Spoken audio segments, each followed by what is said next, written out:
What's going on, you guys? Rasati out here in Singapore. It is 12:45 on Tuesday, March the 3rd, and I'm over here wondering what exactly is going on, because I used to be able to do live audios and live videos, and now I can't do live nothing, and it's kind of strange. So here I am doing a video instead. I'm trying to keep it short and sweet and to the point, but I thought I'd talk about this real quick. Why not, right? I came on here to talk about something else entirely, but it's okay because I'm going to download my video and rip the audio and make it into a podcast anyway. But this time you actually get to see my face and all of the nonsense that goes with my emotions. So, I had this scare once before where my live audio and live video disappeared for a while. And I thought it was because it had been so long since I did the last one. But if I look at the last live audio that I posted, it was just on February 29th. It was leap year, right? So it's only been 3 days since I did my last video. And I don't see why that would be so long that they would take the opportunity off of my my options here on Facebook. But it's okay, things evolve, and I usually get like some kind of a notification, but that's okay. I knew this day was going to come at some point, and at that point I was going to have to level up or back down or something. So here I am. I am deciding to continue as I always have, and possibly look back into Anchor, because I'm not sure if I'm going to continue. I don't know if I can continue with this or not, but I do want my podcast to go on, and I do want to continue sharing information and nuggets and epiphanies as I have them, because that was the whole point. The point of the podcast was to document my journey.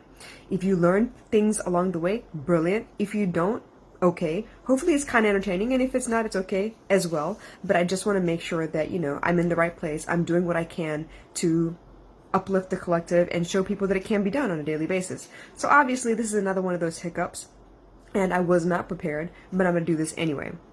So now that you know I'm going to continue with this, let's go ahead and get on with the message for today. Today I want to talk to you about the fact that healing is not an overnight thing. Just like celebrity is not an overnight process. It looks like it, but there's so much work that goes on the back end. Healing is the same thing. You can't just say, oh, I forgive myself for this, or oh, I was upset about this and I'm no longer upset about this, I'm just going to turn my attention elsewhere. It doesn't mean that the healing has already occurred. You still have to face your fears. You still have to face all those demons, those things that bother you, the things that trigger you, the things that make you angry and you don't understand why, but it continually makes you angry. Because until you face those things and really ask those big, meaningful questions, yeah, the therapist's, fainting couch questions, why? And how does that make you feel? And why does that make you feel that way? Until you ask those questions and really, really answer them, that stuff is not going to go away. Because when you do answer those questions, honestly, for yourself, not for anybody else, for yourself, you will find that you reframe the situation. I, for a long time, thought it was my fault that my marriage just didn't work. And then there was an anger phase where I thought it was all his fault. It's a bit of both. I was not good at setting my boundaries. I was not good at speaking up for my needs until I became so angry that it became a nagging thing. And by then they were like, oh my God, I'm just going to tune her out every time she opens her mouth. So that was my part of it. There was another part of it where he was not listening. He was not taking me seriously. So between the two of us, yeah, there was not enough attention. There was not enough water. The plant died, basically, right? Our relationship kind of died. You can always resurrect it, but it's only if both parties are willing to commit. But we didn't do that either. We were so angry and so full of just bitterness and disgust toward each other that we were kind of beyond reproach at that point. So we decided to call it time of death, 2013, basically. But after that, because I can't just run away and pretend like it didn't happen, after that I had to face what was. I had to face what my triggers were. Every time I saw a post from him, every time I got a call from the kids, anytime somebody asked me, why aren't you married? Why did you come back to Singapore? Divorce. That's why I came back to Singapore. Anytime those questions came up, anytime the follow-up question to why did you come back to Singapore? Oh, aren't you going to get married again? You can't be single and a mom and, you can't be a mom and be single. You have to get married again. So any of those conversations triggered me again, and I had to figure out why.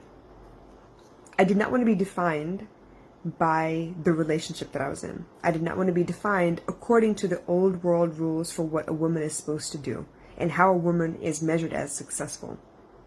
I provide for my kid. She eats 3 meals a day. She has a comfortable home to live in. She has a good emotional intelligent base from which to to work on herself and to live her life. And I'm pretty damn proud of that. I think that's success to me. I am well educated. I am not out here terrorizing people or destroying them because I'm in a bad funk. I am pretty well adjusted. And when I'm not, I keep to myself on purpose so I don't spread that virus. That's not who I am. That's not what I'm about. So I do my best to make sure that I come at all of these situations with a level head and a full heart and an open mind, because I want to succeed. I want to keep moving forward. But that doesn't mean I didn't go through my dark days. That doesn't mean that I didn't face the shadows in my soul.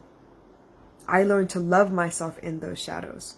I learned to forgive myself for not knowing better back then and for knowing better now, and not being so hurt that I couldn't look at it, so that I could progress, so that I could move forward. And that to me is healing. The next layer of that was meeting people and getting attached to people and getting used to messaging people every day and hearing from them every day and making them a part of my life, or making room for them to be a part of my life. And then subsequently dealing with the fact that culture today means that you get really close to people, you talk to each other every day, all day, you make space for each other, you become a part of each other's lives, and then somebody gets scared and disappears. So then I had to deal with that, which brought up all of my abandonment issues, which is a good thing. It hurts like hell, but it's a good thing, because without those moments, I don't get a chance to face those issues. I don't get a chance to face those demons and those shadows and heal them. These are deep-rooted emotional traumas that I've been dealing with all my life. It's shaped the way I am, the things that I believe in, the way that I relate to other people. And until I'm face to face with those same situations all over again, where I get a chance to choose differently, these lessons will continue to pop up. So, just like overnight celebrity, there is no such thing as overnight healing. Meditation will not heal you overnight. You make the habit to meditate, great. But until you're in those emotional situations where you're forced to make a decision again, and you actually choose different than you always chosen before, you won't know if you're healed or not. And it's okay. People make the same mistakes over and over again. Why? Because they're afraid. They know what to expect if they make this decision, but they don't know what would happen if they choose differently, because they haven't had that scenario before. They haven't been brave enough to try it before. It's like the first time you go skydiving, or the first time you get on a roller coaster, or the first time you go whitewater rafting, something completely out of your element. You don't know what's going to happen, but you got to get your feet in the boat first. You got to, put yourself in that situation first, and that in itself has so much anxiety tied to it. The point being that you know what to expect based on all of your prior experience. In order to choose differently, you have to face all of those things and ask those questions, the hardest questions of all. Why do I react this way? Why do I have this feeling in these situations? Why do I feel jealous? Why do I feel angry? Why do I feel bitter? Why do I feel sad? What does that mean to me? Until you face those questions, you can't even start the healing process. And guess what? It won't be just one time that you journal and you feel better. You're going to have to pick at it a couple times. You're going to have to look at it over and over again.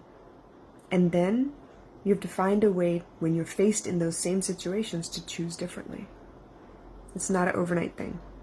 You can't just say an affirmation and you're healed. That's not how that works. So please be patient. Give yourself the grace to grow.